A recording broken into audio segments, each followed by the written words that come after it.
Welcome to another episode of Chelsea's Lifeline. Of course, it's me, Chelsea, and today is going to be a special episode.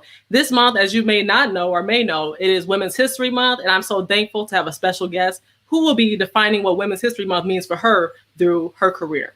So first, I'll get started with the word of the day, which is coming from Jeremiah chapter 29, verse 11. For I know the plans I have for you, declares the Lord, plans to prosper you and not to harm you, plans to give you hope and a future. Again, that's Jeremiah 29:11. So for those of you who have watched my Black History Month episode in the past, I talked about a lot of history facts, but they were in the past and they weren't in the present. So I'm very excited today because I have someone who could talk about the history she's making right now as I speak. Okay, that's one thing. And let me introduce to you who this person is. So Mrs. Gretta Jackson. Her name is Miss Gretta Jackson. She is the managing partner of the Roseville Outback Steakhouse. What makes her so important is that she is the first, I repeat, the first Black woman to do so in the Metro Detroit area. And she's really putting Detroit on the map. This is ever so important to me, not only because she's a woman, but because she's a Black woman doing it, okay? So without further ado, I want to make sure to introduce to you my special guest for today's show, Mrs. Gretta Jackson, who's my Women's History Month inspiration. All right. Welcome to the show, Mrs. Gretta. Hello, everybody. Hi, Chelsea. Hi, how are you? I am awesome. How are you today? Doing great. I'm so happy to have you on today to be able to give you the moment, give you your flowers while you're still here. That's I'm so excited that you have me. I'm just so grateful and thankful to be here. Oh, no problem. So thank you again. I'm glad that you're here. And let's get this show started by asking you first. The first thing I do want to ask you is, we know Miss Gretta from Outback, but I would love to find out more about Miss Gretta prior to Outback. So where were you born and raised? Okay, so I was born and raised on the east side of Detroit, right off 6 Mile and Davidson. Yeah, 6 Mile and Davidson. Okay, I'm repping that west side, but I'm still gonna show you love because that's what we do. When we from Detroit, no matter what side you're from. Period. That's right. That's right. I love it. So east side of Detroit, I love it. So I'm gonna get into the questions itself by starting in the beginning, working our way to where you are now, and then eventually future plans. So starting in the beginning, I would love to ask you, could you give us an overview of the positions you've held at Outback? Absolutely. So I started with Outback 19 years ago. Okay. 19 years. I was young. Yeah, 19 years ago. I was about to be 24. I was a single mother. I was actually working an internship in corporate America. And I picked up Outback as a second part-time job. So you got to remember, I started off as a weekend-only part-time server, just needing extra money to help me raise my daughter. Right. So that was 19 years ago. Never imagined that it would be my career. You know, just thought it was what it was. It was extra money that I needed at the time. Right. Well, after working there for only a short period of time, very quickly realized that this could possibly be a career for me. You know, I was surrounded by great people. I was making a lot of money. It was a lot of positive energy there. It was a lot of opportunities there. So, you know, just stepping out on faith, thought, why not just give this a try? You know, what I have planned for me may not be what God has planned for me. Amen. You know, maybe that side of corporate America that I was doing wasn't what I was meant to do. So just going in blind, not really knowing what was going to come of it, decided to give, you know, my career with Outback a chance. Okay. So what positions have you done? I know you said at one point in time you were a part-time server, bartender. Yep, I was a part-time server. Then I moved to a bartender, a line cook, kitchen manager, front of the house manager, senior manager. So basically I've held every position in the restaurant. Okay. And that is an asset to have. And a lot of people can't say that. Okay. That's one thing I want to mention is the fact that you being experienced in all those positions, you can tell, like, you can tell everybody how to run every position, how it's supposed to be done because you've done it before. That experience is what counts.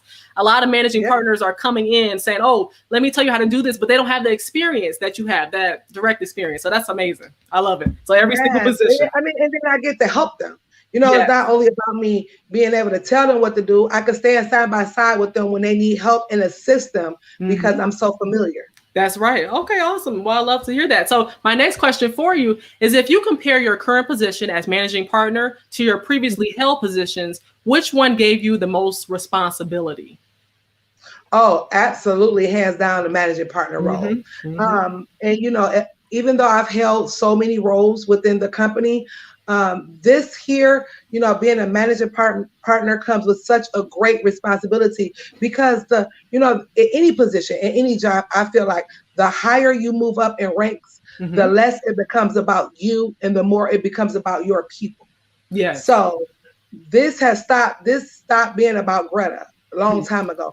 Now it's about the people who work underneath me and work for me and work side by side with me, and how can I help to grow and develop them?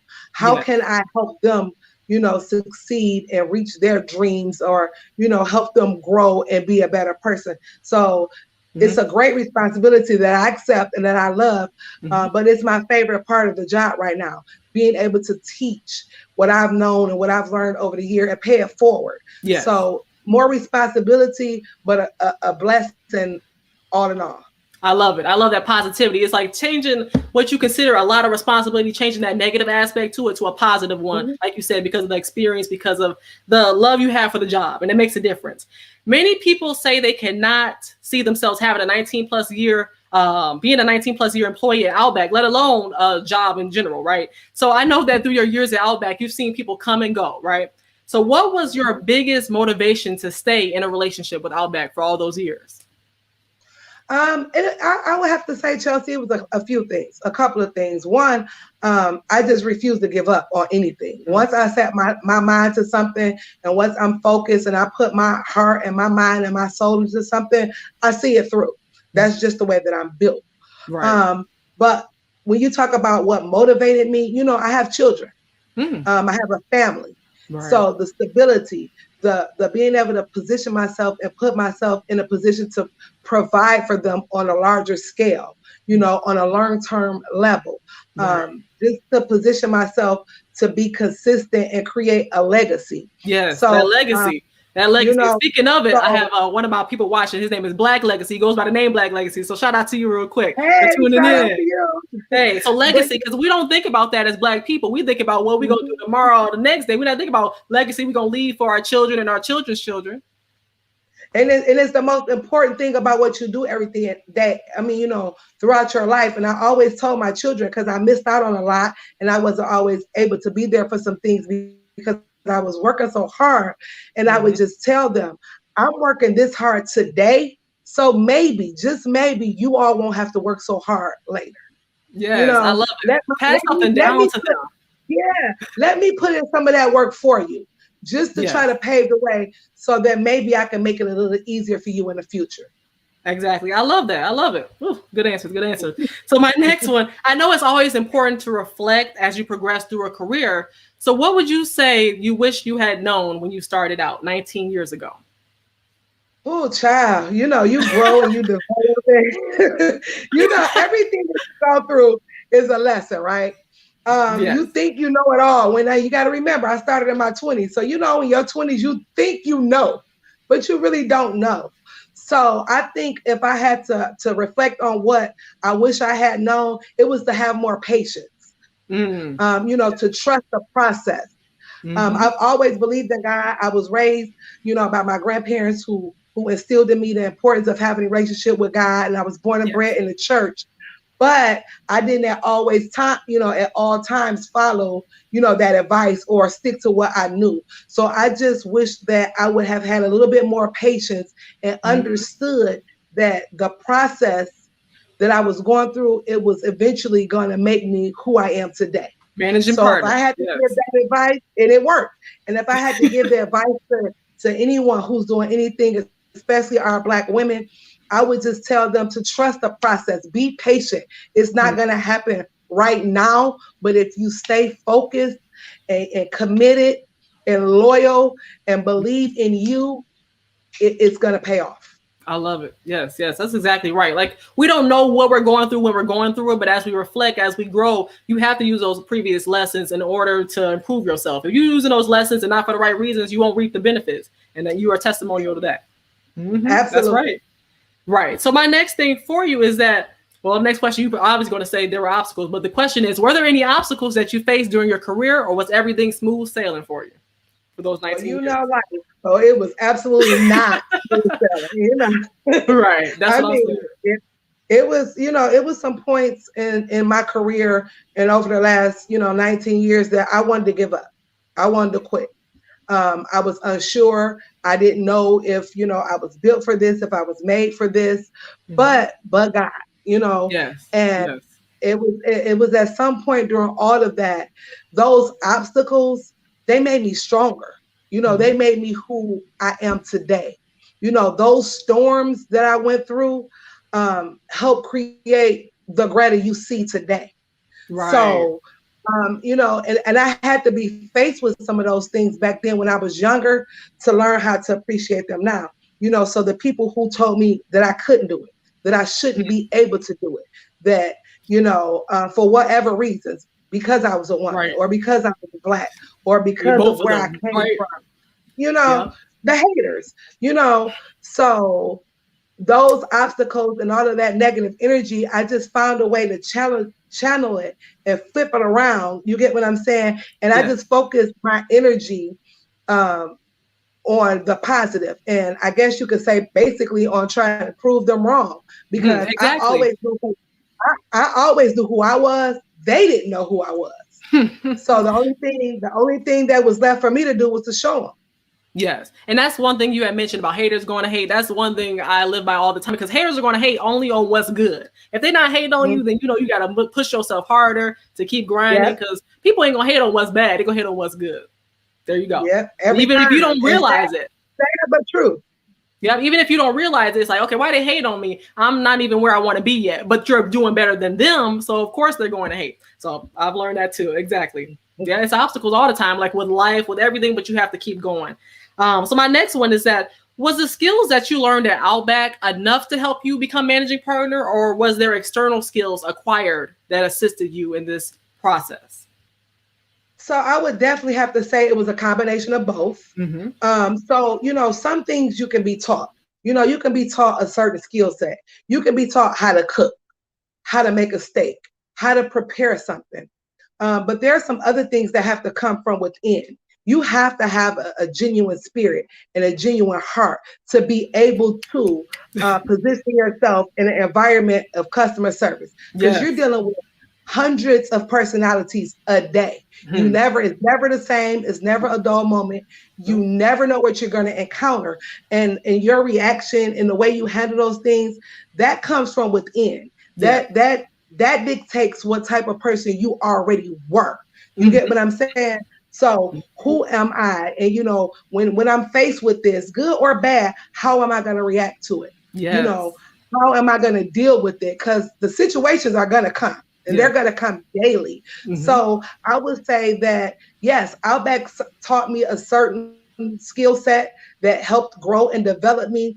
But just being in life in general, outside of that, dealing with family, friends, whomever, that was a whole different type of lesson. So, when you hear people say, I got it out the streets. I learned it from the streets. Those lessons that you learn when you're out there in the real world, regardless of what your career choice is, those lessons help you to cope, to make different and better decisions once you get into a position, to lead people. Right. It's different when you have a set of people who look to you to lead them. And what you do once you're in that leadership position, it can make you or it can break you. That part. You're right. And one thing you mentioned was street knowledge. A lot of people are book smart, but that only gets you so far. Okay. If you got common sense is not so common nowadays, right? So you got to have those street skills that you got to know. You got to know what you're doing. You just got to have it. You got to have a little bit of all of it to make it work because your employees, your customers, you're dealing with a lot of people from different backgrounds, from different areas, all walks of life. And you can't treat people the same because we're all different. So you have to figure out a way to treat them like individuals, but in such a way that you can still get results. Yes, definitely. Like it's adjustment. That's one word I think about is that you had to adjust through these different situations, through these different positions to grow up. Like you said, Miss Gretta at her first year at Outback is not the same as Gretta that we speaking to right now. It's adjusting to the situation, adjusting to the position, right? Yes, I love it. Absolutely. The next question. You got it. You got it, girl. You got it. Oh, thank you. Thank you. Look, you motivated me. Okay. what made entrepreneurship a reality for you? So I know you said you were a senior manager at one point in time. So it's a turn. It's a turn when you're talking about going from senior manager to becoming managing partner. And that's where the entrepreneurship side clicks for me. So I'm wondering what made that a reality for you to say, hey, I'm done being manager. I can stop here, but no, I want to turn that switch on, that light on to go to the next level, which is entrepreneurship. Well, it's what I think we all work for, opportunity, right? Mm-hmm. So everything you do over your life, whether you know it or not, or whether you realize it when you're going through it, it's all a part of a plan. It's all building up to a moment. You're not really sure when you're going through it what that one moment is. But for me, that one moment was one day becoming a managing partner. So I didn't know when, I didn't know if, I didn't know how. But what I did know with absolute certainty was that if that opportunity ever presented itself, that I would be ready. Exactly. Mm-hmm. So after 19 years, there was no way that I was going to let the opportunity come and not be ready or not take it. Okay. Many people pass up opportunities, but like you said, you were preparing for it. You didn't know the day, not the time, not the hour, but you knew you were about to be ready when they presented. Ms. Gretta, would you like the opportunity? Yes. I'm not even gonna let you get it out, right? Like, honey, you all over this, okay? Yes, I'm telling you, that's how you have to be, and that's what I'm trying to teach people my age, people watching, for example, just to be on top of the grind before the grind even starts. Keep that mindset. It's about mindset. You don't have to have all the resources, but the mindset will carry you. And you have to be patient. You know, don't think everything is going to happen right now, because it's not. It's not going to happen right now. It's not going to happen tomorrow. You don't know when it's going to happen, but instead of focusing your energy on trying to make it happen, focus your energy on what you're going to do when it happens. Right. Because it happens tomorrow, you weren't prepared for it, then the opportunity is not going to happen. Anything, right? Mm-hmm. Then you miss out. Exactly. Or you're not in a position to give your all, or you're just not in a position to be ready. And it's been said many times, many ways. If you stay ready, you don't have to get ready. Okay. Enough on that. I'm done. Look. So the next one, we talked about the beginning. Now we're going to get into the now. So one of the first questions I have about now, I know over your 19 years, you've had the opportunity to try a lot of the menu items. So what I want to do is kind of warm it up some by asking you, what are your top 2 Outback menu items? Oh, Lord. Wow. Okay. So we're a steakhouse, right? It's in our name. It's what we should be. It's what we're great at. It's what we do. So I'm going to have to go ahead and roll out and say that the Outback ribeye steak is my absolute favorite, honey. Yes. Okay. Let's put that hearts up for that. If we can't get anything else right, I think we nailed that. We get that right every time. And then if I had to pick a second, everybody has a signature dish. Every chain or restaurant or whoever has something that put them on the map that they're most famous for. For Outback Steakhouse, that one item is the bloomin' onion. If I had to choose a second favorite, it would be that. It's our signature. Nobody does it but us, and it's something that I think we do extremely well. So I love it. Okay, so you got that ribeye, you got that bloomin' onion, right? And the bloomin' onion is an appetizer. You get the ribeye dinner. Okay, perfect. Okay, after that, don't nothing else matter, baby. You got it. So for me, I've been going to Outback since I was a small kid. My mom always used to take me to Outback, and I love the Alice Springs chicken. That's one of my favorites. I also love their carrot cake. If we talk about desserts, that's one of my favorites. But when I was a kid, I used to order from the Joey's menu. So I'm gonna talk about this little Joey's menu real quick. We're gonna share this. Okay, so it's real small on this picture. We're gonna go to the next. So what I used to like was a spotted dog Sunday. But I see it. Yes, the thing about it is it ain't on the menu no more. So I'm trying to figure out who is in charge of. Like I'm still feeling like I got scars inside, internal scars, because it's going off the menu. But regardless of that, who is in charge of selecting, so adding or discontinuing menu items? That's a corporate deal. That's all talent, corporate. But that is really honestly based off of our customers, right? You guys are the consumers. You guys are the ones spending your money. So what I do know, what I can say is when they make those decisions, it's normally and typically based on popular demand. What do our customers expect? What do our customers want from us? What are they spending, most of their money on? What are they looking for and asking for? So when you talk about things going away and coming and going on the menu, I personally don't have anything to do with that. But I can tell you the powers at be, they channel that energy and make those decisions based upon the customer. Right, like doing some type of research, doing, calculating that data and knowing who's buying this, when they buying it, Yep. why, right? Okay, Absolutely. makes sense. I was just saying, I felt scarred. Like people, restaurants had a tendency to take off menu items. You'd be like, why did they do this? Like, I thought everybody was getting it, but obviously it's just me. But anyway, so I just want to know. Chelsea, I can promise you, if you come to my Outback, I will absolutely make you a Spotted Dog Sunday, honey. Oh, well, I'm about to be there. Look, we're about to plug you right now. I'm going to plug you later, but we're going to plug you right now. This is the address, y'all, to go to the Roseville Outback Steakhouse, 28850 Gratiot Avenue, Roseville. Make sure y'all go and see Miss Gretta. This interview is not over, but I'm just trying to plug her right now while we talk about it, okay? Make sure y'all go and support. Okay. We're going to be there. It's a family reunion. We bringing everybody there because it's a must. And Miss Gretta will be there as well, okay? Awesome. See, that's when I'm going to get to that as well. So that's what the next question was. Okay. When speaking to your sister and scheduling this interview, she had told me that you are still working in the restaurant. A lot of people get the misconception that a managing partner means, hey, I'm about to sit back and chill, meet with managers every now and then, and let them do their thing. So can you describe a day in the life of an Outback managing partner? Well, I can just tell you with absolute certainty and from current experience that is false. That is false. I have an actual schedule. I am a part of day-to-day operations in my restaurant. I work anywhere upwards from 50 to 60 hours a week of actual in-person upfront working. I am not, managing partners are not just hanging out and chilling and giving directions. That is not what it's all about. Because you gotta think about it, right? You've worked all of this time, and for me, 19 years to get to this point, you have to see it through now. You have to be there to make sure that, and for anyone who owns any type of business and you want to see it grow and do well and be the best at whatever it is that you do. For me, I want to be the best managing partner that Outback has ever seen. Yes. Well, the only way that I can do that is if I'm directly involved, I'm there put in the work, because at the beginning and the end of the day, your people are not going to work hard for you if they don't see you working hard for you. Exactly. I can't act and expect them to do anything that they don't get to witness firsthand or see me doing firsthand. So right. I'm there. I'm in uniform. I'm out and I'm working. And it's funny you say that because so since all of this happened, right, over the last month now, 6 weeks that the post went viral, I've had an overwhelming amount of love and support. So shout out to everybody who's loving and supporting Ms. Gretta. I appreciate you. Yes.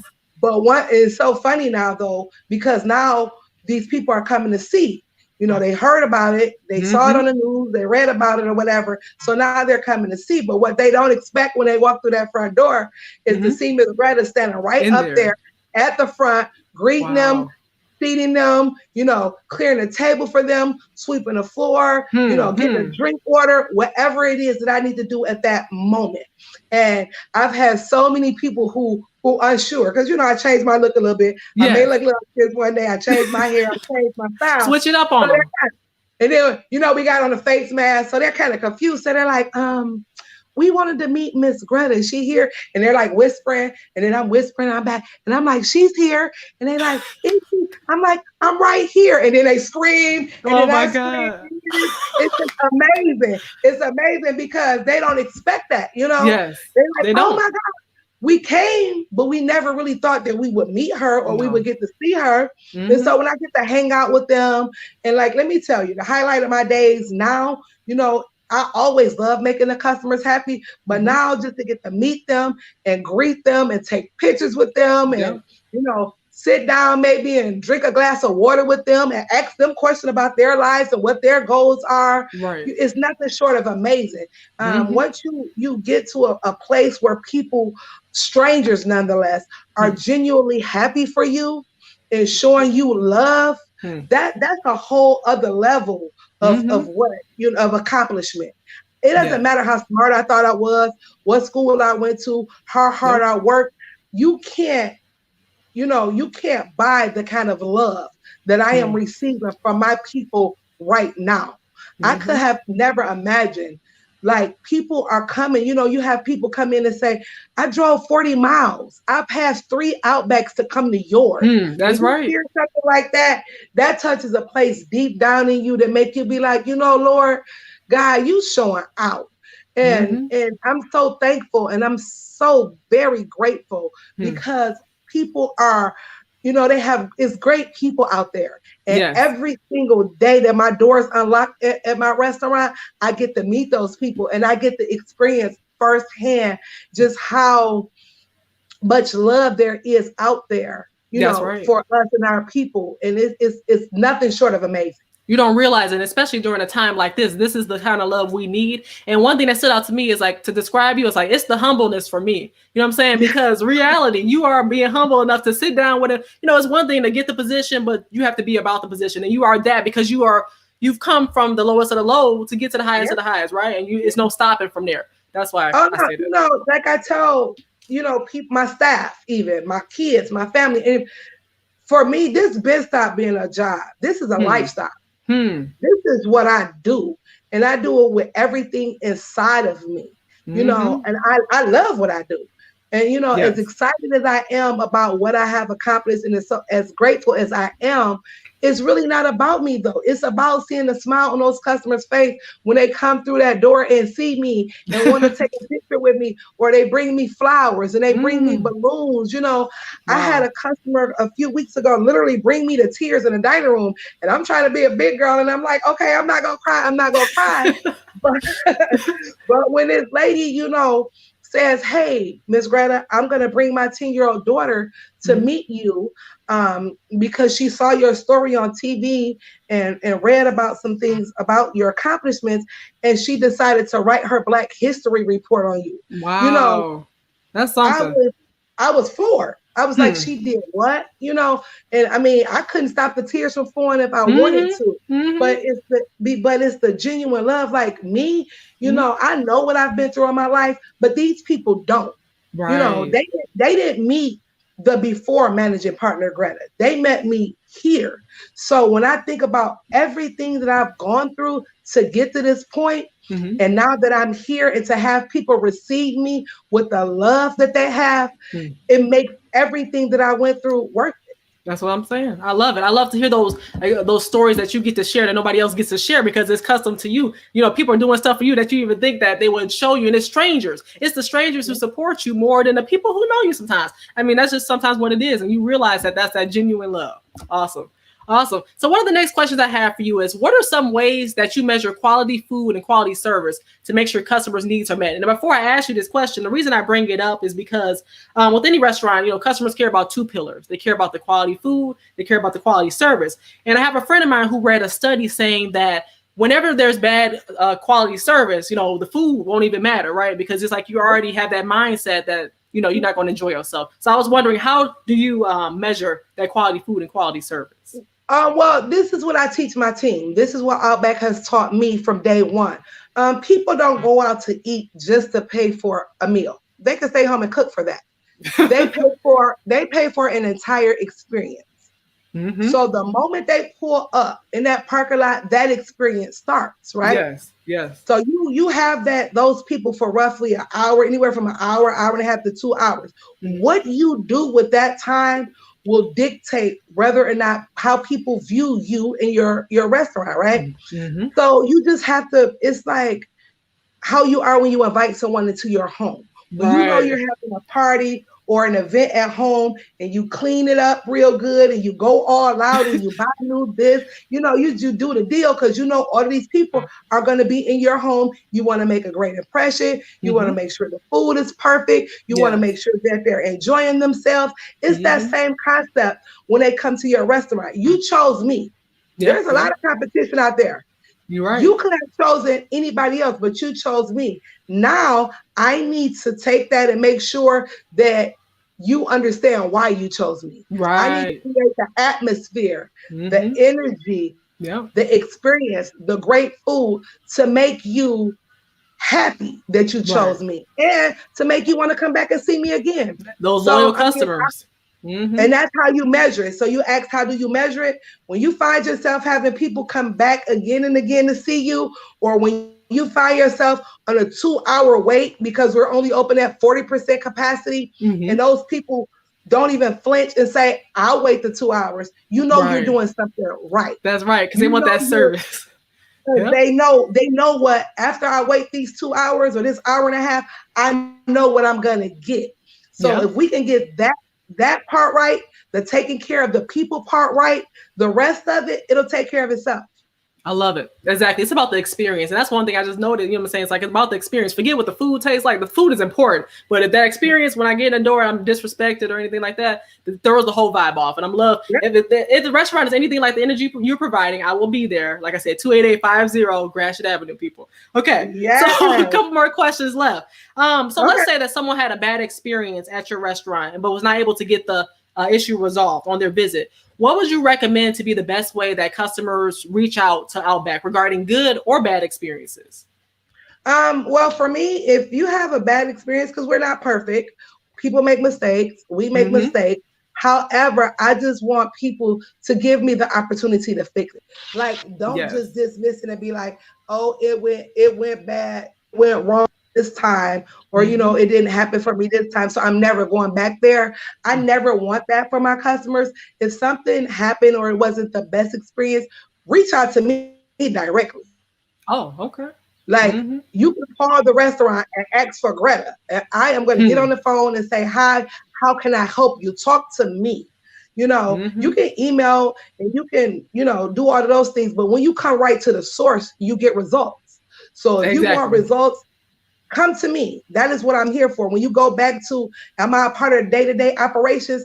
I'm that hands-on to where if you pick up the phone and ask to speak to Greta, my team is going to say, hold on one moment. Ms. Greta, such and such is on line 1 for you. And I'm going to pick up the phone. I'm not going to take a message. I'll call them back. I mean, I may be too busy at that moment, but under normal circumstances, you're going to talk directly to me, and I am going to try to figure out how to fix it, how to make things right. Again, we make mistakes.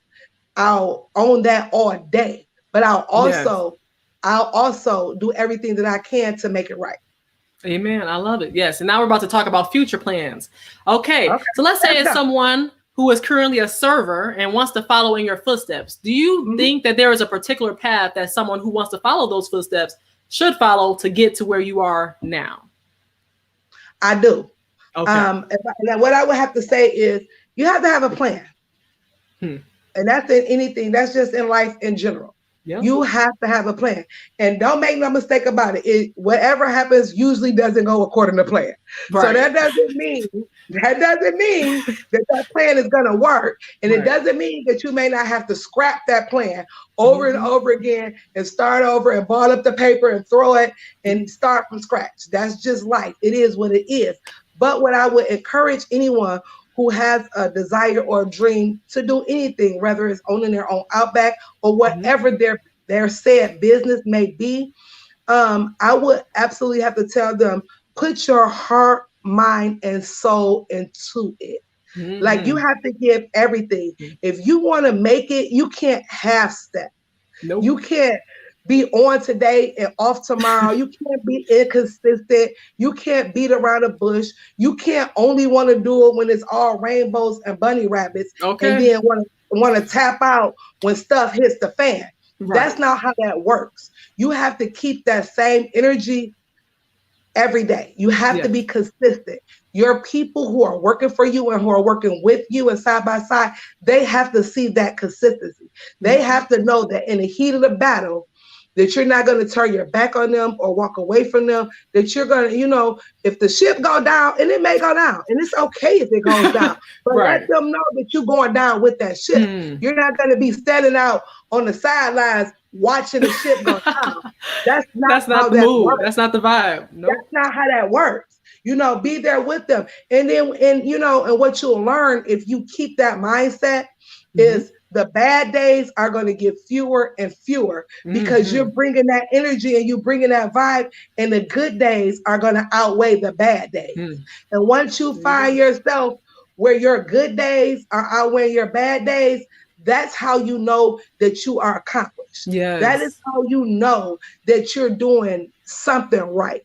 Yes, I love it. Exactly. You're right. I can't say no more than that. I love it. Because you got to be with your team. You know what I'm saying? There's no I in team. You can't be talking about, oh, I want to own this and that. But you're going to be working with individuals. You're not going to be by yourself. You're going to be dealing with either customers a coworker, somebody.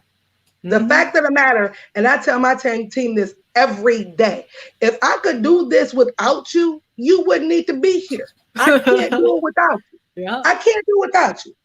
You guys are here and you're with me because I need you. It takes all of us. If this restaurant could run with only Miss Gretta, I wouldn't have the 60 or 70 of you here. You know, it cannot.